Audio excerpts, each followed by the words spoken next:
இன்னைக்கு ஒரு ஹெல்த்தியான உருண்டை தான் பண்ண போறேங்க. பாசி பருப்பு உருண்டை. இந்த பாசி பருப்பு உருண்டை வீட்லயே நம்ம ஈஸியா செய்யலாங்க.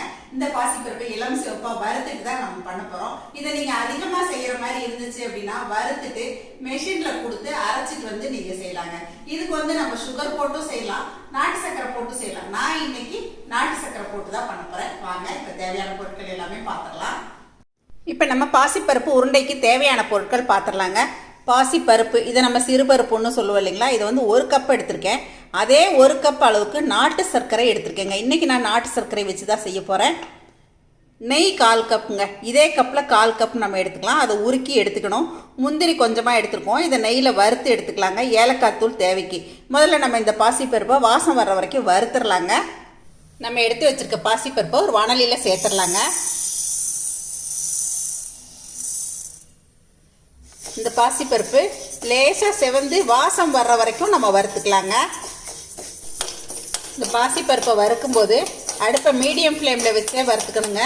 அப்புறம் கொஞ்சம் கைவிடாமல் வறுத்துக்கணும். இப்போ பாருங்கள், கலர் கொஞ்சம் கொஞ்சமாக மாறி வருது. இப்போ நல்லா பருப்பு வாசமும் வர ஆரம்பிச்சிருச்சுங்க. இந்த ஸ்டேஜில் கைவிடாமல் வறுத்துக்கோங்க. இப்போ பாருங்கள், நம்ம சேர்த்த பருப்பு கொஞ்சம் ஓரளவுக்கு கலர் மாறி வர ஆரம்பிச்சிருச்சு, உங்களுக்கு தெரியும். இந்த ஸ்டேஜில் இப்போ நம்ம அடுப்பை ஆஃப் பண்ணிக்கலாங்க. இப்போ நல்ல வாசமும் வர ஆரம்பிச்சிருச்சு. இது ஒரு பிளேட்டுக்கு மாற்றிக்கலாங்க. இப்போ இது கொஞ்சம் நல்லா ஆறி வரட்டுங்க. மிக்ஸி ஜாரில் சேர்த்து நம்ம அரைச்சிக்கலாம். நல்லா ஃபைன் பவுடராக அரைச்சிக்கணும். கொரப்பாக இருந்தால் நம்ம சலிச்சு எடுத்துக்கலாங்க. இப்போ நம்ம வறுத்து வச்ச பாசிப்பருப்பு நல்லா ஆறிடுச்சு. இப்போ இதை மிக்ஸி ஜாரில் சேர்த்துடலாங்க. இப்போ நான் இதை அரைச்சிட்டு வந்துடுறேங்க. இப்போ பாருங்க, நான் மாவு இந்த அளவுக்கு அரைச்சிருக்கேன். கொஞ்சம் கொரப்பாக தான் இருக்கு, அதனால நம்ம வந்து கொஞ்சம் சலிச்சுக்கலாம். இந்த மாதிரி ஒரு ஜல்லடையில இந்த மாவை சேர்த்துறேங்க.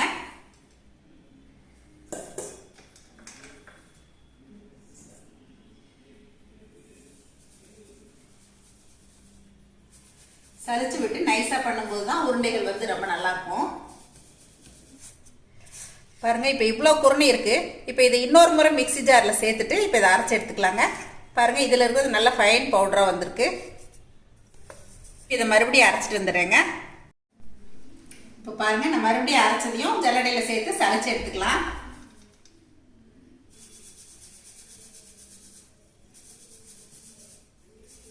பாருங்கள், நம்ம நல்லா நைஸாக சலிச்சிட்டோம். அப்படி இருந்து இவ்வளோ இருக்குது. இதை வந்து நம்ம அடக்கி இந்த மாதிரிலாம் ஊற வைக்கும்போது போட்டுக்கலாங்க. வேஸ்ட் பண்ண வேண்டாம். ஏன்னா பருப்பு தானே வறுத்துருக்கோம், அதனால் இந்த பருப்பை வந்து நம்ம வேஸ்ட் பண்ணாமல் சேர்த்துக்கலாம். இதையும் ஒரு முறை மிக்ஸி ஜாரில் சேர்க்குறதா இருந்தாலும் சேர்த்து அரைச்சி சேர்க்கலாங்க. இப்போ பாருங்கள், இந்த அளவுக்கு மாவு வந்து நம்ம அரைச்சிட்டு நல்லா சலிச்சு எடுத்துக்கிட்டோம். நல்லா நைஸாக இருக்குங்க. இப்போ இதே மிக்ஸி ஜாரில் நம்ம எடுத்து வச்சுருக்க 1 கப் அளவுக்கு நாட்டு சர்க்கரை சேர்த்துக்கலாங்க. பருப்பு எந்த அளவுக்கு எடுக்கிறோமோ அதே அளவு நாட்டு சர்க்கரை. இப்போ இதையும் சும்மா அப்படியே ஒரு சுற்றி எடுத்துக்கலாங்க. பாருங்கள், இப்போ நாட்டு சர்க்கரையும் இந்த மாதிரி நல்லா நைஸாக அரைச்சிக்கிட்டேன். சும்மா ஜஸ்ட் ஒரு சுற்றுனீங்கன்னா போதும். அதிகமாக சுற்றுனீங்க அப்படின்னா கொஞ்சம் நல்லா கெட்டி பிடிச்சிரும். இதை எதுக்காக நம்ம அரைக்கிறோம் அப்படின்னா இதுலேயே சிறு சிறு கட்டிகள் இருக்கும். அதனால் வந்து ஒரு சுற்றி இந்த மாதிரி எடுத்துக்கிட்டேங்க. இப்போ இதையும் இந்த பாசிப்பருப்பு மாவில் சேர்த்துறேன். இப்போ பாருங்கள், நான் நாட்டு சர்க்கரை சேர்த்துட்டேன். இதுலேயே நம்ம தேவைக்கு ஏலக்காய் தூள் சேர்த்துக்கலாங்க. முந்திரி இந்த மாதிரி சின்ன சின்ன பீஸாக எடுத்துக்கிட்டு இதை நெய்யில் வறுத்து எடுத்து வச்சுருக்கேங்க. இதையும் சேர்த்துடலாம். இப்போ நம்ம நல்லா இதை கையில் பெசரி விட்டுக்கலாங்க. இப்போ நான் நாட்டு சர்க்கரை எடுத்ததுனால பாசிப்பருப்பு 1 கப்புக்கு 1 கப் நாட்டு சர்க்கரை எடுத்திருக்கேன். நீங்கள் சுகர் எடுக்கிற மாதிரி இருந்தால், ஒயிட் சுகர் எடுக்கிற மாதிரி இருந்தால் 1 கப்புக்கு 3/4 கப் சுகர் எடுத்தீங்கன்னா போதும். சுகரை நல்லா பவுடர் பண்ணிட்டு இந்த மாதிரி நம்ம பிசைஞ்சுக்கலாங்க. பாருங்க, இந்த மாதிரி நல்லா கலந்து விட்டுட்டு இதுக்கப்புறமா நம்ம நெய் சேர்த்துக்கணும். இப்போ நான் நெய் சேர்க்குறேங்க. நல்லா உருக்கின நெய் தான் சேர்த்தணும். நம்ம கொஞ்சம் கொஞ்சமாக பார்த்துட்டு சேர்த்துக்கலாங்க. நான் 1 கப்புக்கு 1/4 கப் அளவு சொல்லியிருக்கேன். ஆனால் வந்து நம்ம தேவைக்கு பார்த்துட்டு ஊற்றிக்கலாங்க.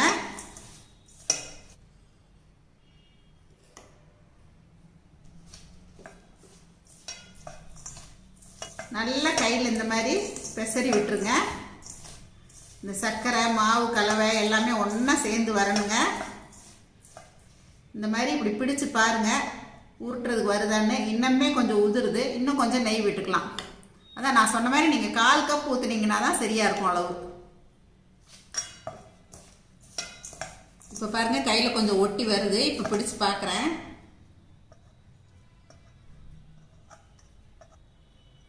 இன்னுமே கொஞ்சம் நெய் விட்டுக்கலாங்க.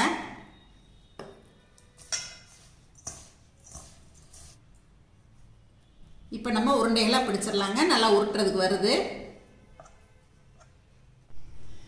பாருங்க நல்ல நெய் போட்டு கலந்துட்டு அதுக்கப்புறமா நான் வந்து கையை நல்லா கழுவிட்டு வந்துட்டேன். கழுவிட்டு வந்துட்டு உருட்டுனீங்க அப்படின்னா தான் அந்த பிசுபிசுப்பு தன்மை இல்லாமல் இருக்கும். இந்த மாதிரி நல்லா உருட்டி எடுத்துக்கலாங்க எல்லாத்தையுமே.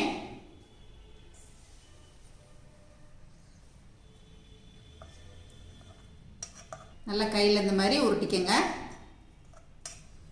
இந்த மாதிரி இறுக்கி இறுக்கி பிடிக்கும்போது நல்ல ரவுண்ட் ஷேப் கிடைக்குங்க நமக்கு.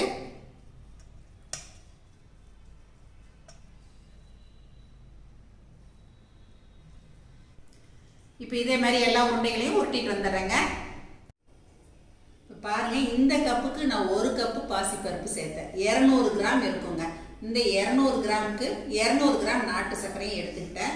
அதில் வந்து எனக்கு எவ்வளோ உருண்டைகள் கிடச்சிருக்கு பாருங்க. ஒரு 10-15 உருண்டைகள் கிடச்சிருச்சு. இப்போ கிட்டத்தட்ட ஆல்மோஸ்ட் எல்லாமே உருட்டிட்டேன் நான். இந்த மாதிரி ஹெல்த்தியாக குழந்தைங்க ஸ்கூல்லேருந்து வந்த உடனே இல்லை வீட்டில் ஒரு சண்டேல இருக்கும்போது ஈவினிங் ஸ்நாக்ஸ் வேணும்னு கேட்டால் இந்த மாதிரியெல்லாம் நீங்கள் செஞ்சு கொடுங்க. ரொம்பவே விரும்பி சாப்பிடுவாங்க. எங்கள் பாப்பாவுக்கு ஒவ்வொரு நாளும் ஒவ்வொரு ஹெல்த்தியாக இந்த மாதிரி உருண்டை, அவலில் ஸ்நாக்ஸு, சுண்டல் இந்த மாதிரி எல்லாம் தான் நான் வந்து இப்போ செஞ்சு கொடுத்துட்ருக்கேங்க. இதுலேயும் இன்னும் கொஞ்சம் நம்ம நல்லா செய்யணும் அப்படின்னு நினச்சா வெள்ளை பாகு, நீங்கள் 1 கப்பு பாசிப்பருப்பு எடுக்கிறீங்க அப்படின்னா 1 கப்பு வெல்லம் எடுத்துக்கங்க. கொஞ்சம் லேசாக பாகு வச்சுங்க. தண்ணி விட்டு 1 கம்பி பாகு வச்சுங்க. அந்த பாகை வடிச்சிட்டு இந்த மாவில் ஊற்றி கிளறிட்டு அப்படியே நீங்கள் நட்ஸ் எல்லாம் போட்டு உருண்டை பிடிச்சிங்க அப்படின்னா அது கூட ரொம்ப நல்லா இருக்குங்க. இந்த மாதிரி ஹெல்த்தியாலாம் குழந்தைங்களுக்கு நம்ம வீட்லேயே செஞ்சு கொடுக்கலாங்க. நான் இன்னைக்கு வந்து பிகினர்ஸ் கூட ஈஸியாக செய்கிற மாதிரி இந்த மாதிரி நாட்டு சர்க்கரை வச்சு தான் உங்களுக்கு செஞ்சு காட்டியிருக்கேன். டக்குன்னு ஒரு 1/2 மணி நேரத்தில் இந்த பாசிப்பருப்பு உருண்டை செஞ்சிடலாங்க. என்னங்க இன்னைக்கு நான் செஞ்ச இந்த பாசிப்பருப்பு உருண்டை உங்கள் எல்லாருக்கும் ரொம்ப பிடிச்சிருக்கும் அப்படின்னு நினைக்கிறேங்க. உங்களுக்கு நெய் வேண்டாம் அப்படின்னு நினச்சிங்கன்னா நான் சொன்ன மாதிரி வெள்ளை பாக்கு வச்சு சும்மா 1 டீஸ்பூன் 2 டீஸ்பூன் நெய் விட்டால் போதும். அந்த மாதிரி உருட்டி பாருங்க, அதுவுமே ரொம்ப டேஸ்டாக இருக்கும். பாருங்க சூப்பராக இருக்கு. உருண்டை வந்து பார்க்கறதுக்கு மட்டும் இல்லைங்க, அந்த பாசிப்பருப்பு நெய் மணத்தோட முந்திரி போட்டு நாட்டு சர்க்கரை சேர்த்து செஞ்சுருக்கோம் இல்லைங்களா, சாப்பிட்றதுக்குமே ரொம்ப அருமையாக இருக்குங்க. கண்டிப்பாக நீங்களும் ட்ரை பண்ணி பாருங்கள். இதை பார்த்துட்டு எப்பயும் போல் உங்களோட ஃபீட்பேக் சொல்லுங்கள், ஷேர் பண்ணுங்கள். பிடிச்சிருந்தா லைக் பண்ணுங்கள். மறுபடியும் சந்திப்போம். சரசு சமையல் பாருங்கள், சமையல் நல்லா பண்ணுங்கள். சரசூஸ் ஃபுட் ப்ராடக்ட்ஸ் பொடி வகைகள் தேவைப்படுறவங்க இங்கே கொடுத்துருக்க வாட்ஸ்அப் நம்பரில் காலை 10 மணி முதல் இரவு 7 மணி வரைக்கும் எங்களை காண்டாக்ட் பண்ணி வாங்கிக்கலாங்க. தேங்க்யூ.